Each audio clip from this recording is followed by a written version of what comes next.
Charles Robinson of Yahoo Sports is reporting that Aaron Rodgers wants general manager Brian Gutekunst fired. If not, and Goonie stays, Rodgers absolutely wants out of Green Bay.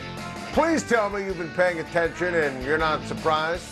Blood on your hands, Brian Gutekunst. That's why we called him Blood on your hands, Brian Gutekunst. He drafted Jordan Love.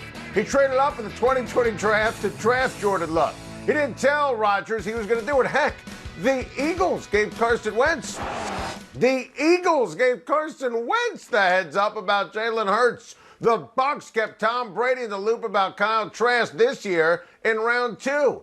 Goonies sucker punched Aaron Rodgers, and he treated his team and his fans, the Packers fans, as suckers in the draft last year, not giving Rodgers an impact young wide receiver at the end of the first round in an epic all-time great and deep wide receiver draft class. Packers coach Matt LaFleur says he cannot fathom Rodgers in a different uniform. I feel terrible for LaFleur. He's stuck in the middle here, but of course, Rodgers wants Goonie out. Think about this.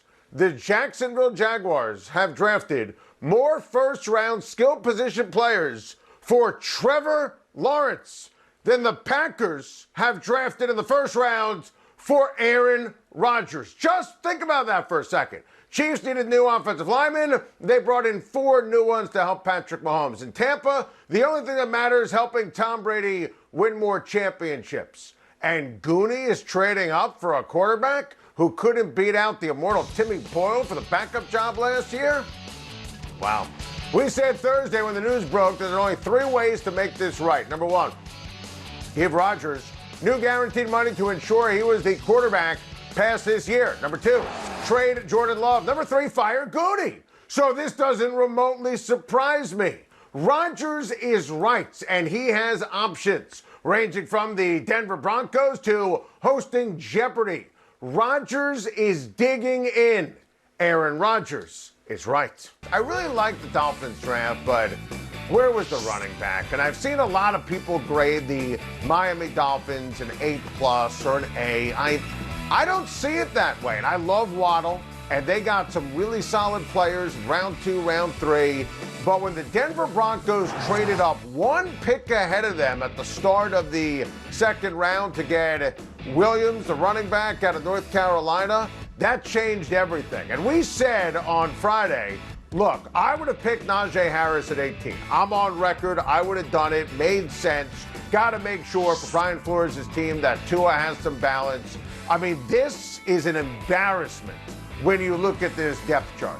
And I don't want to hear anyone could run the ball. You have a quarterback that I happen to like, but you're still not sure how Tua is ultimately going to be. There were ups, there were downs. It was a normal rookie season. You need to be able to run the ball with authority. I mean, I just don't want to see the Dolphins turn into the Celtics. They have all these draft picks, but they don't have stars. They don't have dudes. They don't have championships. They don't make playoff runs. I mean, you could talk about an A or A+. I think it's more like a B or a B-.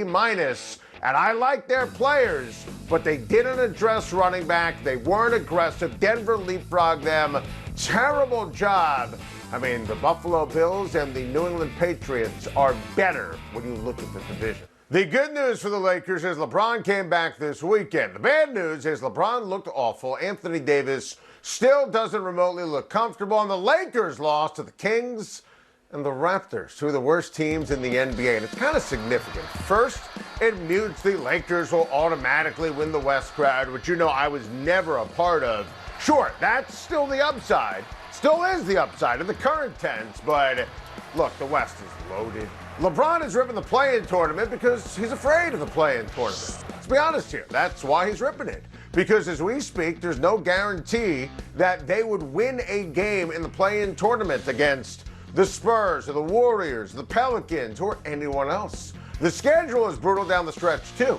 Now, LeBron might find it soon. Same with AD, but they also might not. In a very related story, LeBron is out tonight against Denver with a sore ankle. According to our good friend, the great Shams Charania, that's not remotely a surprise. And Shams says he might miss the Clippers game on Thursday, too. LeBron happens to be right about the play-in tournament. We've talked about that for a year now. That worked in the middle of a pandemic after a hiatus in a bubble. But his take is selfish. Just like Mark Cuban, it's all about their respective teams. They also happen to be right. I think it's important here not to bury the Lakers. But LeBron going off last night after the game was telling. He wondered aloud if he was going to be right again. He's calling for people's jobs. Everything is a mystery with LeBron and AD not looking like stars. The panic is legit and real.